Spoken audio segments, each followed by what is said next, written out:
고등학교 물리학 1 어디 한번 해볼까요? 이번 시간은 지난 시간에 배운 힘과 관련해서 운동과 관련된 또 다른 물리량, 운동량에 대해서 얘기해 보겠습니다.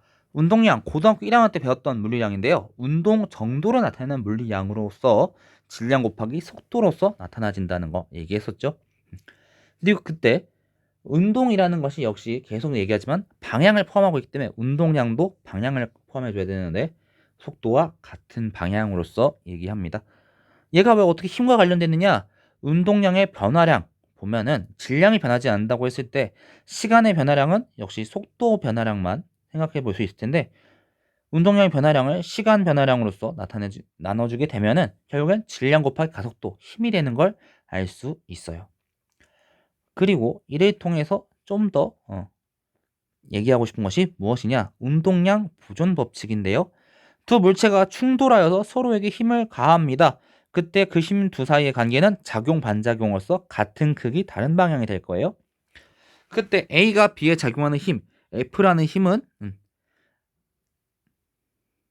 A가 B에 작용한 힘이기 때문에 질량 B의 질량 MB 그리고 시간으로 나눠진 값 아까 운동량 변화로서 얘기하려고 해요. 그리고 나중 속력에서 처음 속력 빼준 거. 그리고 B가 A에 작용하는 힘은 작용 반작용이기 때문에 서로 방향만 다르고 힘의 크기는 같아요. 질량 MA를 시간 나눠준 거. 그리고 속력의 변화량. 둘은 크기가 같습니다. 다음과 같이 식을 세울 수 있고요. 이를 양변의 시간을 소거해주고 여기서 이제 삼각형은 변화량을 얘기해. 변화량. 예전에 선생님이 얘기했던 것 같은데 변화량. 그 변화량, 시간의 변화량을 소거해주고 A는 A끼리, B는 B끼리 처음 속력은 처음 속력끼리, 나중 속력은 나중 속력끼리 정리하게 되면은 MA 곱하기 VA 더하기 MB 더하기 VB. 그러니까 처음 운동량의 합은 나중 운동량의 합과 같다. 즉 전체적으로 봤을 때 AB라고 하는 전체 물체로 봤을 때 그 외에 이 둘의 충돌이 아니라 또 다른 외력이 작용하지 않는다면 운동량의 총합이 일정하게 보존된다 라는 걸 우리가 알 수 있고요. 이를 우리가 운동량 보존 법칙이라고 얘기합니다. 예를 들어 가지고 두 물체가 가고 있다가 하나가 되어서 같은 속력으로 가게 됐어요. 역시 처음 A의 운동량 더하기 B의 운동량을 합하게 되면 두 물체가 하나의 물체가 되어서 같은 속력 가기 때문에 질량은 두 개의 합과 같을 거고요. 속력 V로 운동량이 보존이 됩니다. 만약에 한 물체였는데 얘네가 뭐 예를 들어 폭발하면서 두 개의 물체로 쪼개지면 빵 하고 나갔어요. 처음 운동량은 멈춰 있었기 때문에 0이 될 거예요. 하지만 한쪽 방향 A의 운동량과 B의 운동량의 합은 0이다. 운동량이 보존되기 때문에 그때 방향도 역시 고려를 해줘야겠죠. 저 부호는 지금 방향을 얘기하고 있는 거예요. 그리고 진자 우리 친구들이 고등학교 1학년 때 아마 선생님들께서 실험해 보셨을 수 있을 것 같은데 진자 하나 할 때면은 서로 질량이 같은 진자라고 했을 때 충돌하는 순간에 속력으로 인한 운동량이 전달돼서 반대쪽도 같은 운동량을 갖는 만큼만 올라가게 돼요. 지구에 물체를 떨어뜨립니다. 물체가 떨어지면서 속력은 계속 증가할 거예요. 물론 물체만 놓고 봤을 때는 반대 방향으로 공기의 저항이 있어요. 외력이 작용하기 때문에 운동량 총합이 일정하게 보존되지 않아요 라고 얘기할 수 있지만 전체 지구까지 큰 상황으로 봤을 때 물체와 지구 큰 상황으로 봤을 때 물체가 지구와 가까워지면서 속력이 증가하고요. 운동량이 변화합니다. 그럼 지구의 운동량도 변화하면서 지구의 속력도 변하겠죠.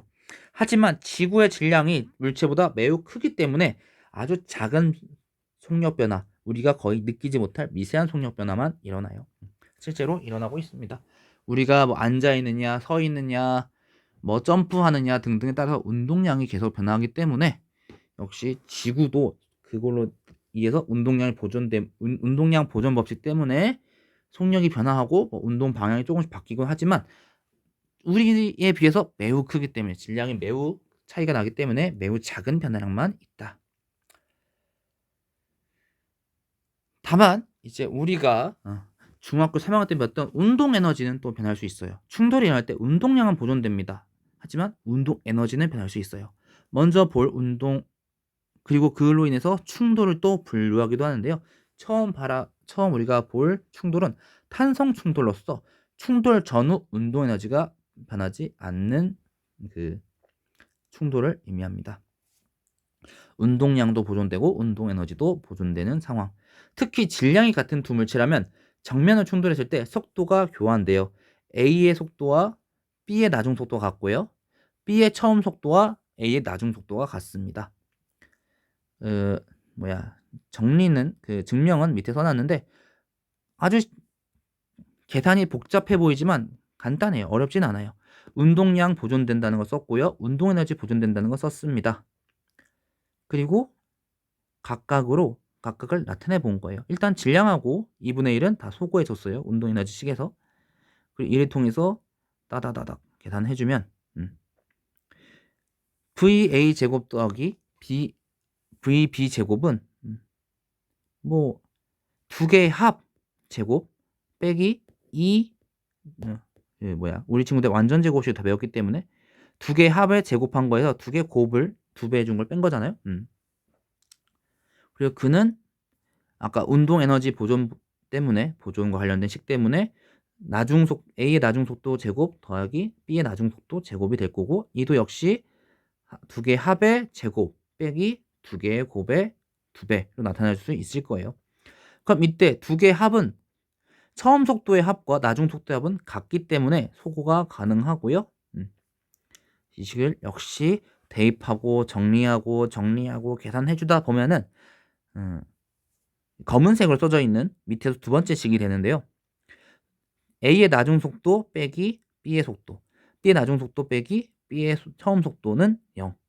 여기서 뭐 둘 중 하나가 0이겠죠. 우리가 옛날에 2차 방정식 풀었던 것처럼. B의 나중 속도와 B가 같다는 얘기는 무엇일까요? B의 나중 속도와 B의 처음 속도가 같다는 것. 그리고 이걸 정리하다 보면 A의 처음 속도와 A의 나중 속도도 같다는 상황이 되는데 그러면 충돌을 하지 않은 상황이죠. 충돌했는데 서로 그냥 같은 속도로 원래 상황과 똑같이 가고 있어요. 충돌을 하지 않은 상황이에요. 서로 뚫고 지나갔거나 서로가 충돌했다는 건 서로 반대 방향 움직이고 있다는 건데 처음 속도, 나중 속도 같아. 뭐 뚫고 지나갔다는 소리죠. 말이 안 돼요. 모순입니다. 하지만 그렇기 때문에 B의 나중 속도 빼기 B의 처음 속도가 0이 될 수 없고요. A의 나중 속도가 B의 처음 속도랑 같다가 되겠네요.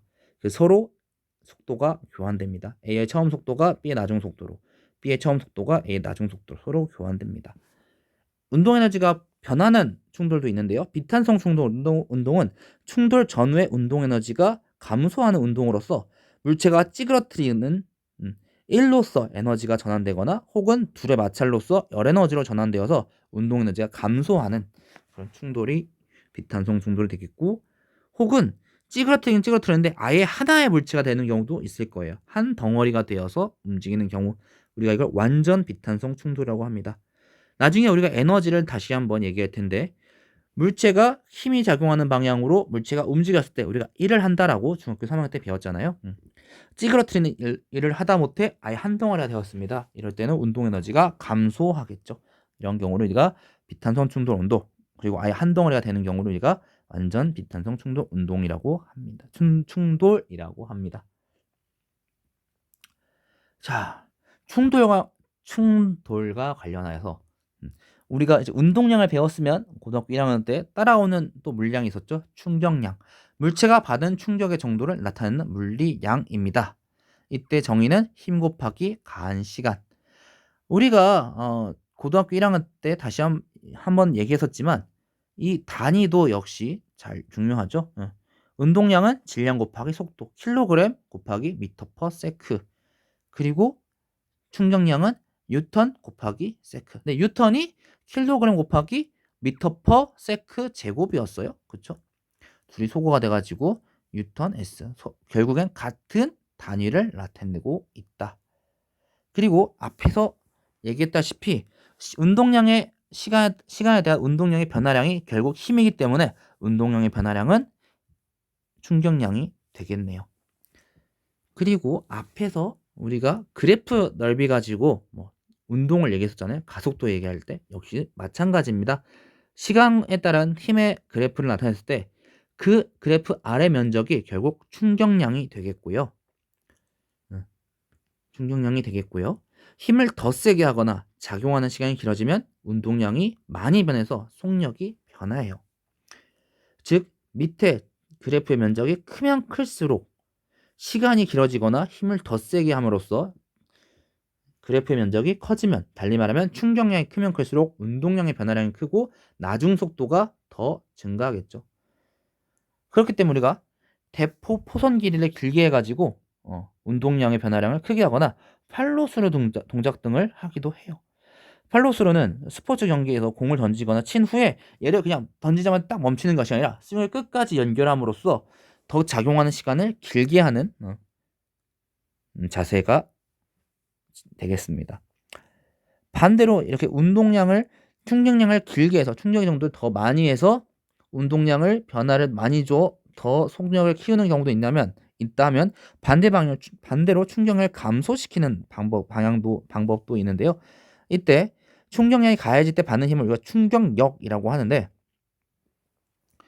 충돌을 멈추기 때문에 만약에 어떤 상황에서라도 같은 속력으로 가던 물체가 땅 하고 멈춘다면 속도의 변화량이 같기 때문에 운동량의 변화량이 같아요. 즉 충격량은 같습니다만 그때 작용하는 시간을 짧게 함으로써 혹은 길게 함으로써 이번엔 또 충격력, 받는 힘이 달라질 수 있어요. 우리가 이제 고등학교 1학년 때 얘기했던 거긴 한데요. 역시 A와 B 아래의 그래프 면적은 같습니다. 충격량은 같고요. 운동량 변화량이 같아요. 하지만 A가 B보다 작용하는 시간이 더 짧기 때문에 순간적으로 받는 충격력, 그때 받는 힘의 크기는 A가 더 크다. 그래서 우리가 안전과 관련해서 고등학교 1학년 때 얘기했었죠.